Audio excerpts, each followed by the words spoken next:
For nearly 7 years, Nathan and Ava had built a life together. A quiet, comfortable existence without children, a choice they had both embraced. Their marriage, at least to Nathan, had seemed strong, built on mutual understanding and shared dreams. But as the months passed, cracks began to form in the foundation he had thought unshakable. It began with Ava's restlessness. She spoke often of feeling stagnant, trapped in an unchanging routine, as though life itself had lost its color.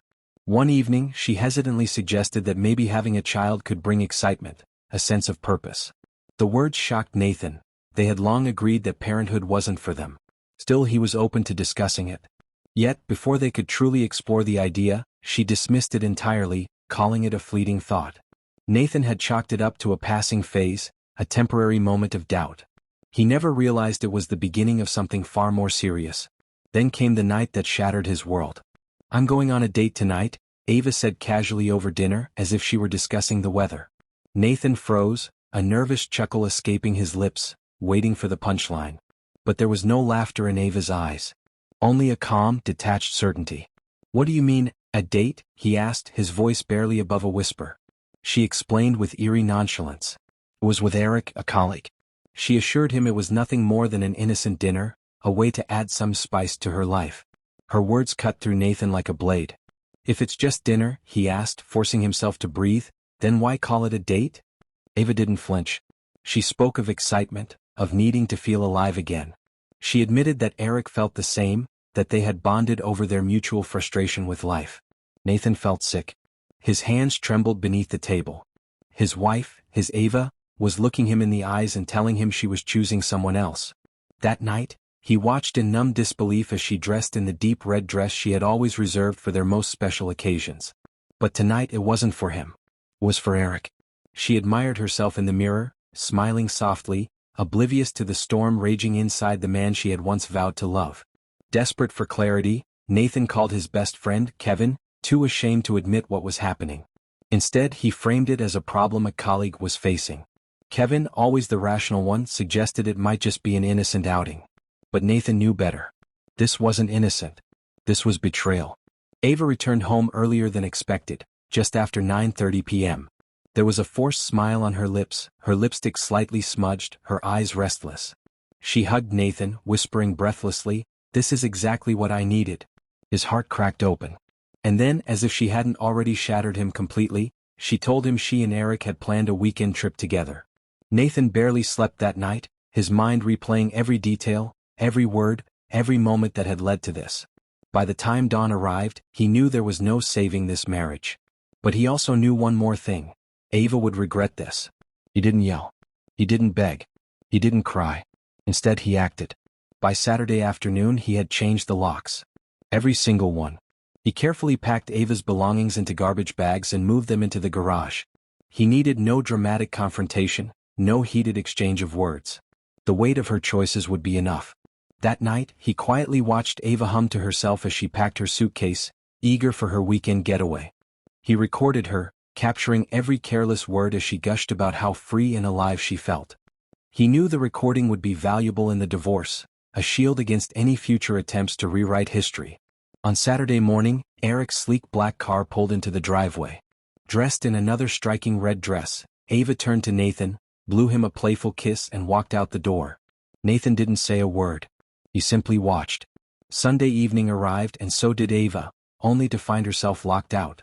She fumbled with the key, confusion turning to panic as the door refused to open.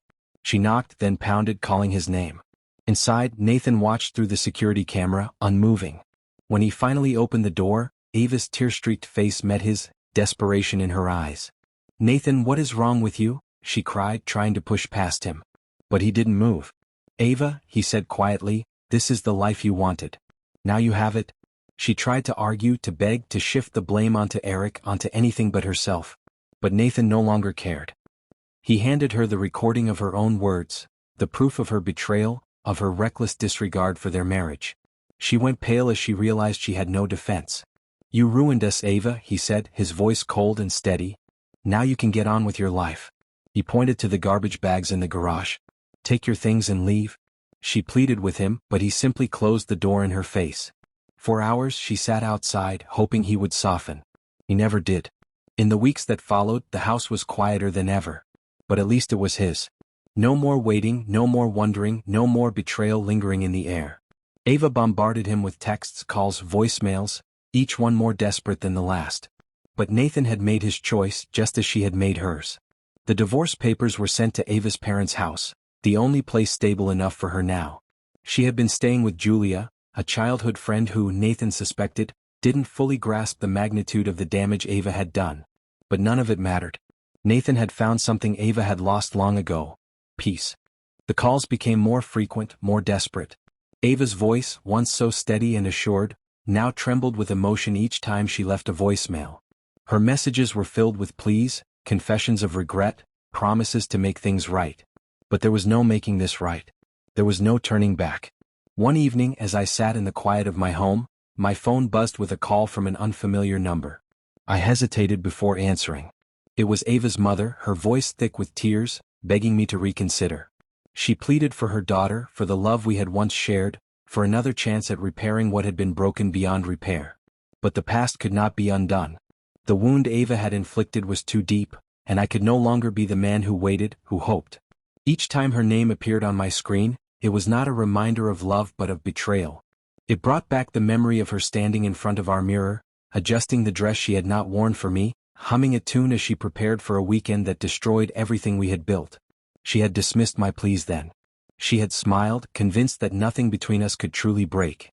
And now, she stood on the other side of the wreckage, finally realizing she had been wrong. When she took her next step, I wasn't surprised.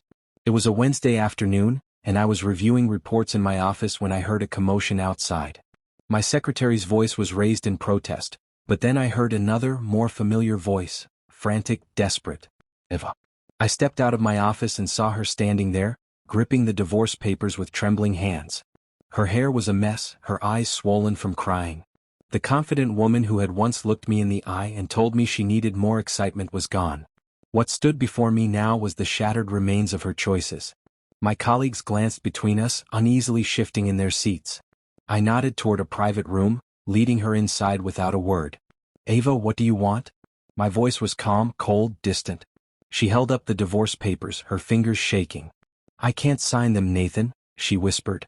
I can't do this. I love you. Please, let's talk. We can fix this. Her voice broke, but I stood firm. We have nothing to talk about, I said. You made your choices. Now you have to live with them. Tears welled in her eyes.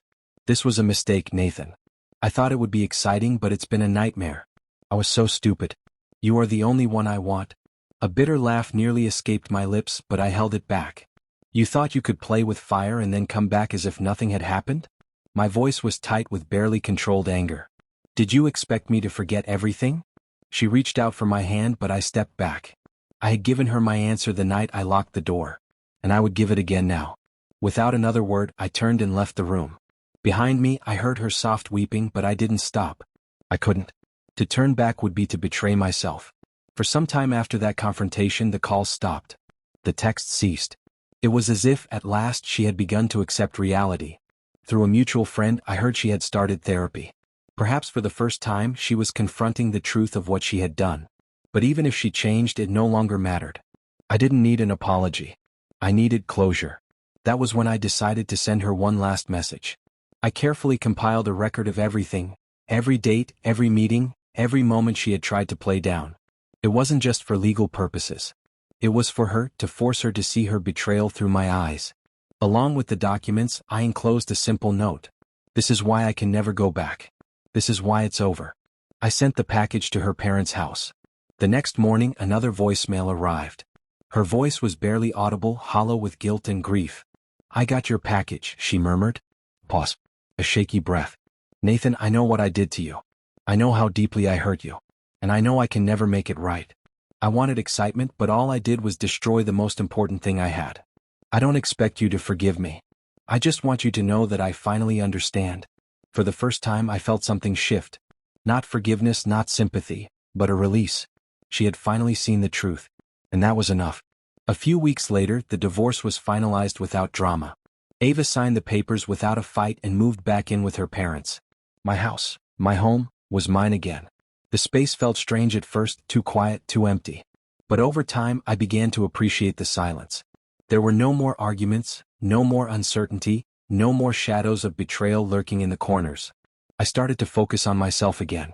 I went back to the gym, rediscovered my love for hiking, even picked up painting, a passion I had long abandoned. Kevin, always the steady presence in my life, pushed me forward, reminding me to keep going on the days when the past threatened to pull me back. Ava reached out one last time, sending a letter filled with sincere apologies, detailing how she was trying to rebuild her life. I read it once, then set it aside. I didn't respond.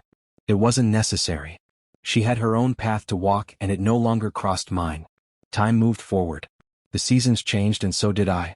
I was no longer the man who had sat in stunned silence while his wife dressed for another man. I had become stronger, wiser.